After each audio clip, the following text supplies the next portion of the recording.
everyone, my name is Kimberly Michael and I'm here to present with Team 4 our Adidas case for MBA 691. On Team 4 are myself, Amy, Paul, Eric, and Grant. So let's get started with Adidas. Adidas started in 1924 by Adi Dassler in a small German village. Throughout the years, Adidas has developed to be the largest sportswear company in Europe and the second largest in the United States, behind their competitor, Nike. Adidas brand caters to many different sportswear and fashion trends and has a large foot in the football industry, or soccer as we call it in the United States. Adidas' share price is right around $150. And the main strategic problem that Adidas faces is with their supply chain. They've created such a hype around their brand and their Yeezy sneakers, but they haven't been able to produce to meet the current demand. In regards to Adidas' mission, their mission is simple. Athletes will not settle for average, and neither does Adidas.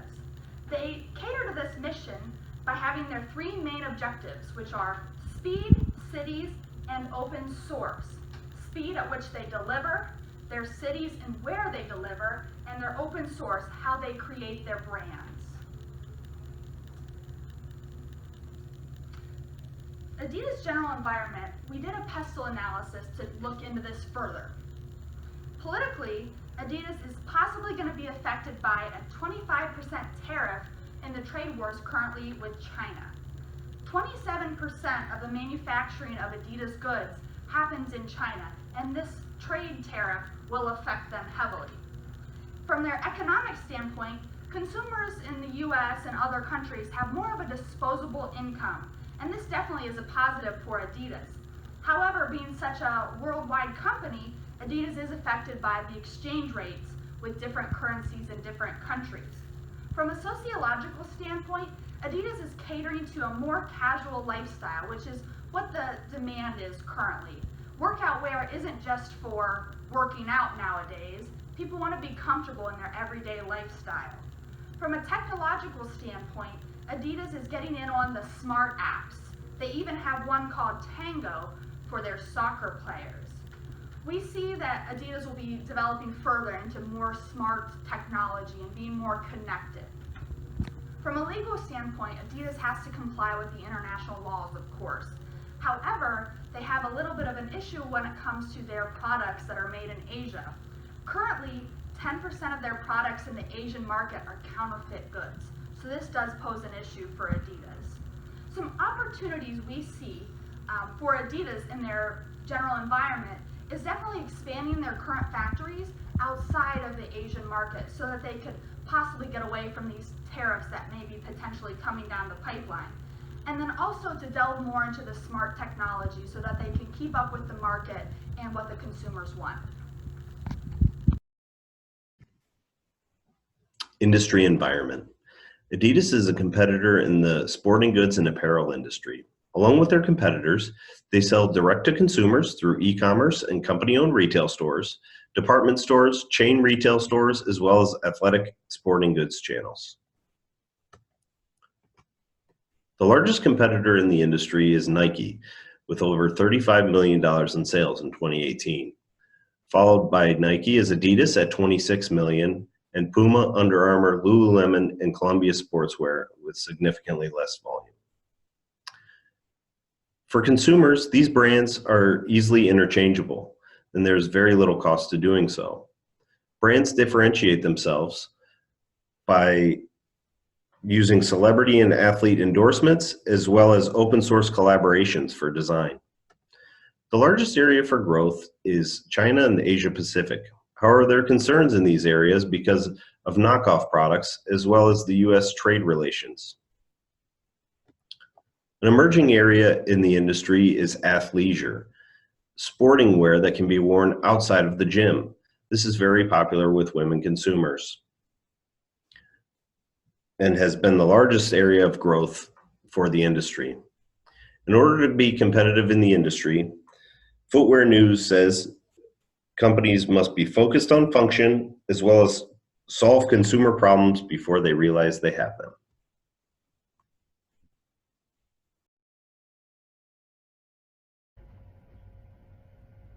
Hi, my name is Grant Williamson, and I will be discussing Adidas' organization and financial performance.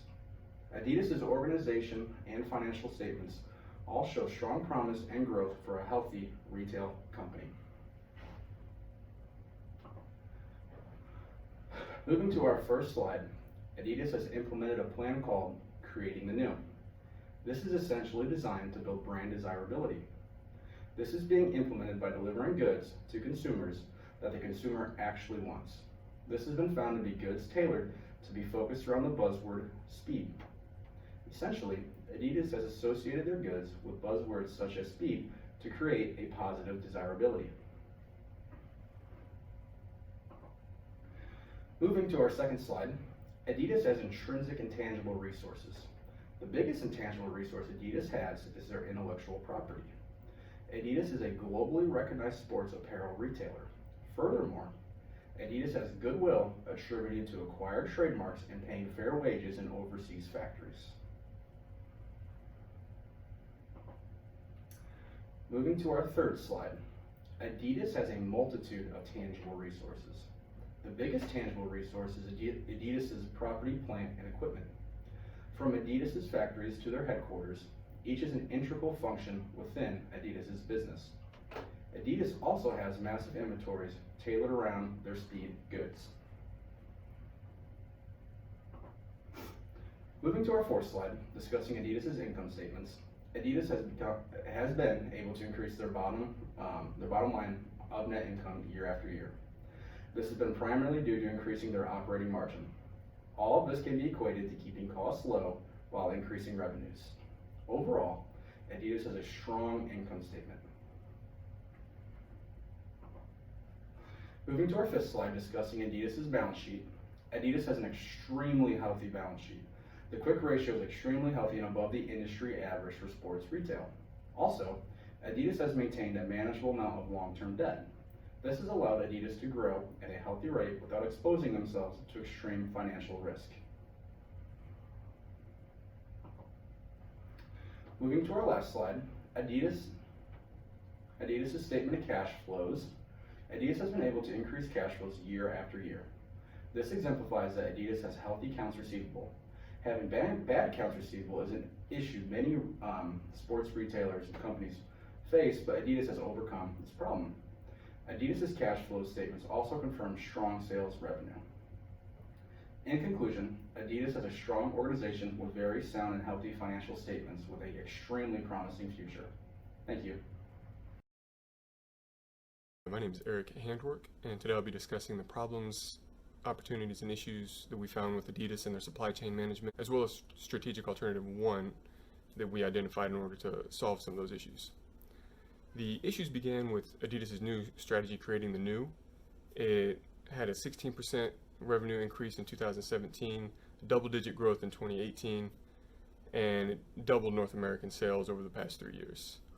Those all sound like good things. However, they resulted in supply chain issues because their Asian suppliers couldn't keep up with the new demand, and the air freight that they decided to use to transport those goods from the Asian suppliers to hit the market faster is costly, and it's not sustainable in the long term.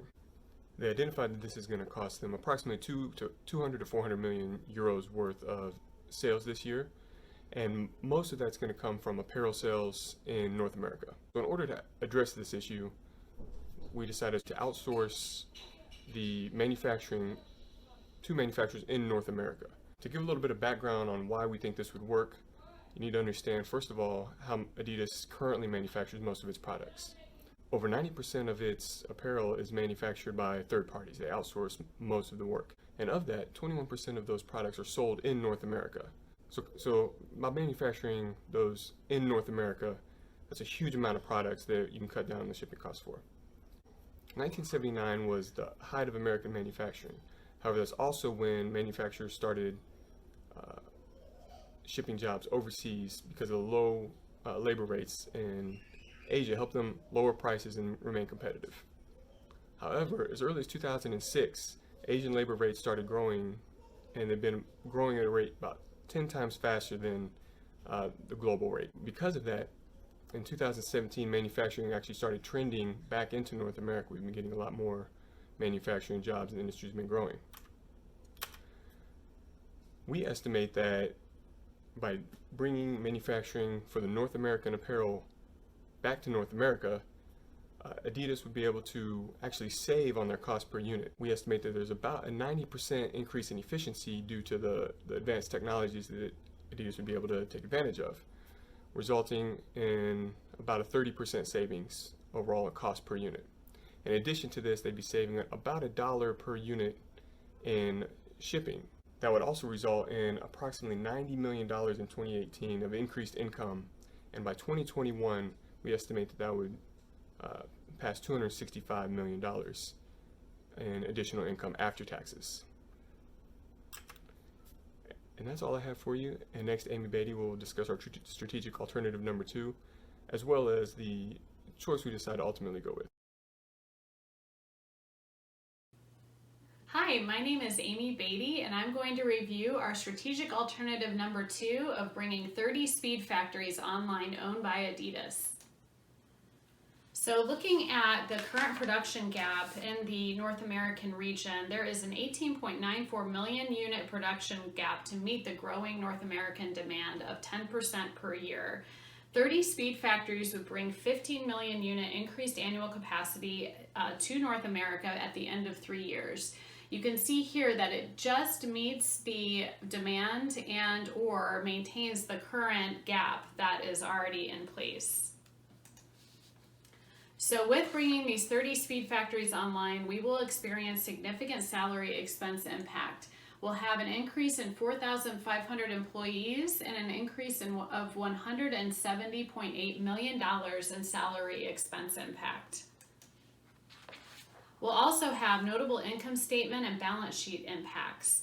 We will see a 5% increase in our PPE, our property, plant, equipment overhead per speed factory, totaling $4.278 billion in increase. We'll also see our net assets increase by $4.9 billion, and our long-term debt will increase by $2.8 billion, as we will be using long-term debt to finance our 30 speed factories.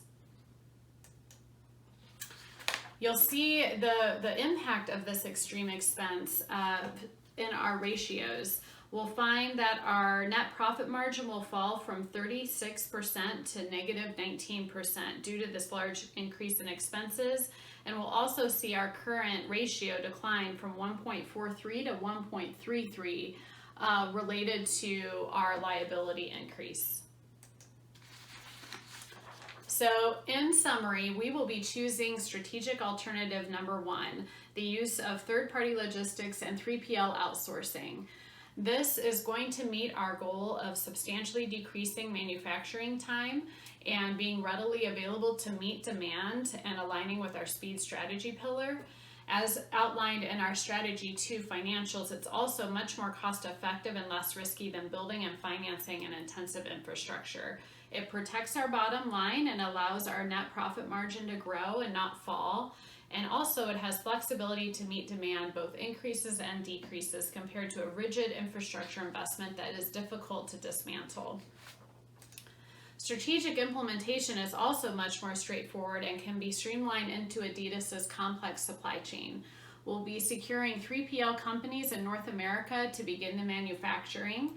We would look at discontinuing old logistics as applicable and recommend new managerial oversight for our new 3PL relationships. We have benefits with this strategic implementation as well. We have no extreme changes to our personnel, where there is minimal to no capital to be raised. We also can support our same vision and values with this plan, and it is cost effective.